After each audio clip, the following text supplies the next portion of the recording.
Disclaimer, ये anime हमारा नहीं है, हमने सिर्फ से एक्सप्लेन किया है। Guys welcome back to other episode. इस वीडियो में हम करने वाले हैं ड्रैगन पास सुपर की एपिसोड 53 का एक्सप्लेनेशन। तो वीडियो शुरू करने से पहले अगर आपने इससे पहले की एपिसोड नहीं देखी तो जल्दी से जाकर देख लें, लिंक मैंने डिस्क्रिप्शन में दे दिया है। तो बिना टाइम वेस्ट करे वीडियो शुरू करते हैं। तो लास्ट वीडियो में हमने देखा फ्यूचर ट्रांस काफी ज्यादा स्ट्रेस में होता है ब्लैक को लेकर, और बुल्मा भी बता देती है कि उसे अब एक दिन और लगेगा टाइम मशीन को रेडी करने में। तो ट्रांस माइंड फ्रेश करने के लिए चला जाता है गोहान यानी उसके मार्शल आर्ट्स मास्टर से मिलने। अब आगे तो लास्ट एपिसोड में मैंने क्वेश्चन पूछा था कि फ्यूचर ट्रांस मैप का यूज क्यों करता है गोहान के घर जाने के लिए। इसका जिन्होंने करेक्ट आंसर दिया है उनमें पहले चार हैं गेमिंग, एमएवेस और एमएच गेमिंग। के अब गोहान की शक्ति पहले ही काफी ज्यादा कम हो गई होती है ट्रेनिंग पे फोकस न करने की वजह से, एंड गोहान डेली लाइफ में और भी ज्यादा सप्रेस करके रखता है उसकी शक्ति को, बाकी आम लोगों के इक्वल। इस वजह से गोकू इंस्टेंट ट्रांसमिशन टेक्निक के होते हुए भी काफी मुश्किल से सेंस कर पाता है गोकू की शक्ति को। तो बाकियों का तो सवाल ही नहीं उठता। सो आते हैं वीडियो की तरफ। यहाँ ट्रांस कॉलेज के बाहर आइज क्लोज करके खड़ा हो जाता है कि गोहान के पास से गुजरते ही वो सेंस कर लेगा, लेकिन तभी गोहान उसके पास से होकर आगे चला जाता है। पर थोड़ा आगे जाने के बाद उसे शक होता है कि ये कोई जाना पहचाना बंदा है, और ट्रंक्स के पास आकर उसे वेलकम करता है और बोलता है कि उसे काफी ज्यादा खुशी हुई है दोबारा देख के। अब गोहान उसे ले जाता है पास के एक पार्क में, और आइसक्रीम खाते समय गोहान उसकी बिजी रूटीन के बारे में बता रहा होता है, लेकिन दूसरी तरफ ट्रंक्स को उसकी आंखों पे यकीन नहीं हो रहा होता कि ये तो कभी यूनिवर्स में सबसे ताकतवर फाइटर हुआ करता था, लेकिन अब वो उसे इतने पास से जाते हुए भी सेंस तक नहीं कर पाया। देन गोहान उसे मिलाता है उसकी फैमिली से और उन्हें बताता है कि ये फ्यूचर वेरिएंट है वेजिटा के बेटे ट्रंक्स का। वो तो पहले ही काफी ज्यादा कंफ्यूज होते हैं सेंस की पावर को लेकर, और अब इस ट्विस्ट को तो बिल्कुल भी हजम नहीं कर पाते कि ये तो सिर्फ मूवीज में ही होता है, रियलिटी में तो आज तक कोई भी टाइम ट्रेवल नहीं कर पाया और ना ही कोई टाइम मशीन बना पाया। खैर अब गोहान इंट्रोड्यूस करता है इन तीनों को ट्रंक्स से।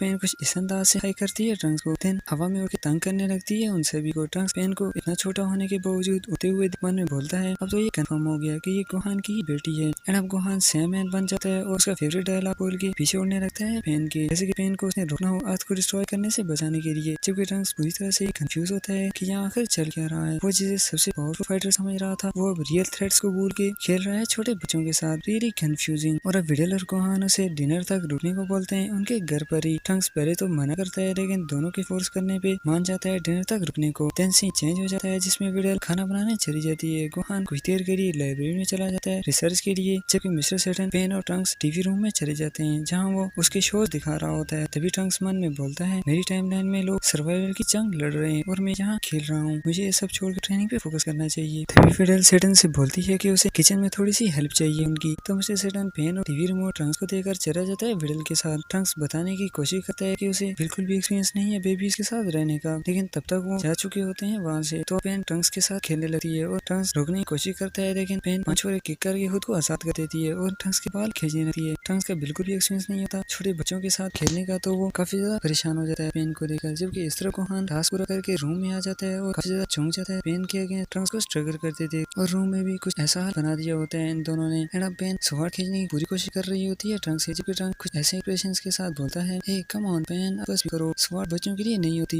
लेकिन पेन काफी एक्साइटेड होती है ट्रंक्स को इस तरह से तंग होते थे। तभी गोहान के मना करने में पेन आज के लिए माफ कर देती है ट्रंक्स को। देन सीन चेंज हो जाता है जिसमें गोहान पेन की तरफ से माफी मांगता है ट्रंक्स से, लेकिन ट्रंक्स बताता है कि इसमें पेन की कोई भी गलती नहीं, हम सेंस ही फाइट को लेकर इतने ज्यादा फोकस्ड हैं कि हमें इन चीजों के बारे में बिल्कुल भी नहीं पता। तो गोहान बोलता है हाँ ये तो मैं भी मानता हूँ कि फाइट से कई ज्यादा मुश्किल है इन सब चीजों को संभालना, और फिर से खेलने लगता है पेन के साथ। तभी विडल और मिस्टर सेटन इन दोनों को बुलाते हैं डिनर के लिए। है ना ट्रंक्स इन सभी को इस तरह हैप्पी लाइफ गुजारते थे मन में बोलता है कि अगर ब्लैक अपीयर ना हुआ होता तो वो भी इसी तरह की ही लाइफ जी रहा होता और आंसुओं को रोक नहीं पाता। एंड अब डिनर के बाद सब चीजों के लिए थैंक्स बोलता है उन सभी को। तो मिसेस सेटन पूछता है कि वो क्या कर रहा है फ्यूचर में। ट्रंक्स के बोलने से पहले ही गोहान समझाता है कि मिसेस सेटन को बिल्कुल भी समझ नहीं आने वाली फ्यूचर टाइमलाइंस के बारे में। तो फिर ट्रंक्स से बोलती है कि वो मिलने आता रहे। ट्रंक्स बोलता है कि वो जरूर आएगा और उन्हें बाय करके वापस से चला जाता है बुल्मा हाउस की तरफ। एंड अब रास्ते में ट्रंक्स काफी ज्यादा एक्साइटेड होता है और मोटिवेट भी होता है ब्लैक से फाइट के लिए, क्योंकि अब वो समझ गया होता है कि वो ब्लैक को खत्म करके कितना हैप्पी लाइफ गुजार सकता है बिल्कुल गोहान की तरह। जबकि यहाँ गोहान को लगता है कि वो कुछ खास चीज ही भूल रहा है जो उसे ट्रंक्स से पूछना चाहिए था, लेकिन याद नहीं आता कि क्या। तो दोस्तों मेरे ख्याल से आप लोग जानते हो कि गोहान कौन सी जरूरी चीज भूल गया है, फ्यूचर ट्रंक्स से पूछना। Tell me in the comment box. तो आते हैं वीडियो की तरफ। काफी हार्डवर्क के बाद ये लोग अब डिनर कर रहे होते हैं, जबकि लिटिल ट्रंक्स अब भी पूरी कोशिश कर रहा होता है मेरी की अटेंशन पाने का, लेकिन कुछ खास फायदा नहीं होता। तभी फ्यूचर ट्रंक्स भी आ जाता है वहाँ। तो सभी लोग रियलाइज करते हैं कि ट्रंक्स का मूड काफी ज्यादा बेहतर हो गया है गोहान से मिलने के बाद। पिक्लो भी एक्साइटेड होता है कि गोहान के घर भेजना काफी अच्छा आइडिया था। तभी फ्यूचर ट्रंक्स गार्ड्स के बारे में पूछता है तो क्रेन बताता है कि वो लोग यूनिवर्स 10 की तरफ गए हैं ब्लैक की मिस्ट्री को सुलझाने लाने के लिए, क्योंकि बीरस के अकॉर्डिंग वहाँ कोई ऐसा बंदा है जिसकी एनर्जी बिल्कुल मैच करती है ब्लैक की एनर्जी से। सबके जैसे ट्रंक्स भी चौंक जाता है बाकी यूनिवर्सिटीज का सुन के, तो क्रेन सारी डिटेल बताने लगता है अदर यूनिवर्सिटीज के बारे में। और इस तरफ ये लोग अब भी रास्ते में होते हैं यूनिवर्स 10 जाने के, तो गोकू कुछ ज्यादा ही एक्साइटेड होता है उसी यूनिवर्स के पावरफुल बंदे से फाइट करने के लिए, क्योंकि विश और बीरस ने गोकू को इसलिए साथ में लाया होता है कि वो उस बंदे को फाइट के लिए चैलेंज करे जिसकी एनर्जी बिल्कुल सिमिलर है ब्लैक की एनर्जी के, ताकि बीरस और विश को आसानी हो सके उसकी फुल पावर सेंस करने में। तो गोकू इतना ज्यादा एक्साइटेड होता है कि वो ये भी याद नहीं रख पाता कि उसे बीरस को टच करे रखना है उनके साथ ट्रेवल करने के लिए। और थोड़ा पीछे जाने के बाद तुरंत ही बीरस को ग्रैब कर लेता है कुछ इस तरह से। तो बीरस अग्रेसिव होते हुए गोकू को याद दिलाता है कि वो एक डिस्ट्रॉयर गार्ड है, ना कि कोई आवारा डॉगी जो इस तरह से ग्रैब कर रखा है। गोकू बोलता है सॉरी लॉर्ड बीरस, जैसे आपने सही बोला कि आप बिल्कुल ही डॉगी जैसे ही दिखते हो। एंड इससे बीरस बहुत ही ज्यादा चिढ़ जाता है, लेकिन गोकू को कुछ भी नहीं बोलता और विश पे अग्रेसिव होते हुए बोलता है मैंने तुमसे पहले ही कहा था कि मैं इसके साथ ट्रेवल नहीं कर सकता, अब देखो इसका बिहेवियर। विश स्माइल करने लगता है ये सोच करके कि उसने फर्स्ट टाइम ऐसा मॉडल देखा है जिसने बीरस के भी नाक में दम किया हुआ है।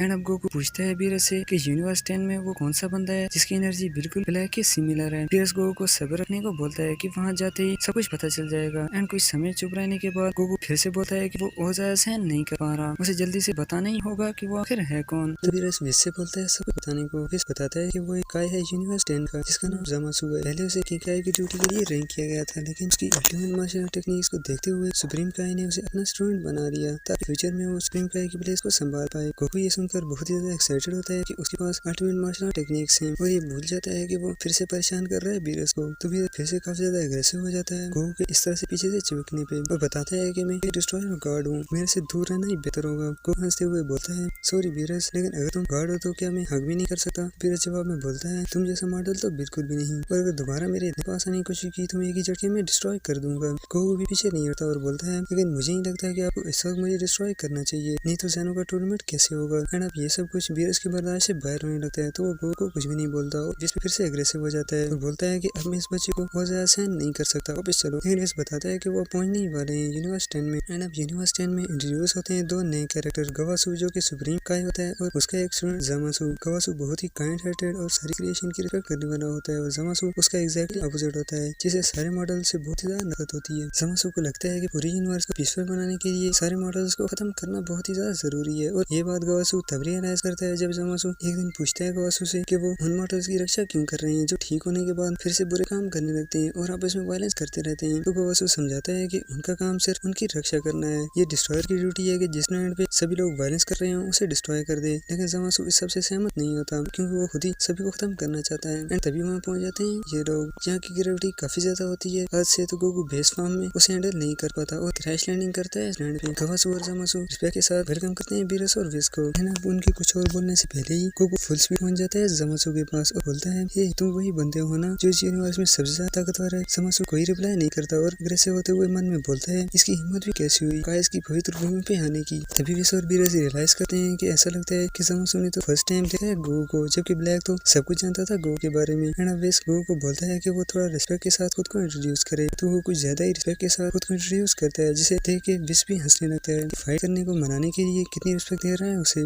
विश और बीरस बताते हैं कि ये एक सैन है प्लैनेट अर्थ से, जबकि ज़ामासु अभी ये सोच करके शॉक्ड हुआ होता है कि ये कैसे मुमकिन है कि कोई मॉडल इतना ज्यादा फ्रैंक हो, वो भी डिस्ट्रॉयर गार्ड के साथ। एंड यहाँ डीबीएस की एपिसोड 53 खत्म होती है। फ्रेंड्स आप में से काफी सारे लोग कमेंट्स कर रहे होते हैं कि मैं एक ही वीडियो में 2 से 3 एपिसोड्स को कवर करूं, तो यार मैं इस तरह से कवर तो कर लूंगा, लेकिन उससे मुझे एपिसोड के कुछ सीन्स को स्किप करना होगा क्योंकि 10 मिनट से ज्यादा की वीडियोस कॉपीराइट की वजह से डिलीट हो जाती हैं और टाइम भी काफी ज्यादा लग जाता है, ऑलमोस्ट 20 आवर्स कंटिन्यूसली। तो इससे आपको और भी ज्यादा वेट करना पड़ सकता है। एंड इस सब को देखते हुए अब भी अगर आप चाहते हो कि मैं कुछ सीन्स को स्किप करके स्टोरी कंप्लीट करूं, तो मैं एक ही वीडियो में 2 से 3 एपिसोड कवर कर लूंगा। So choice is your, tell me in the comment box.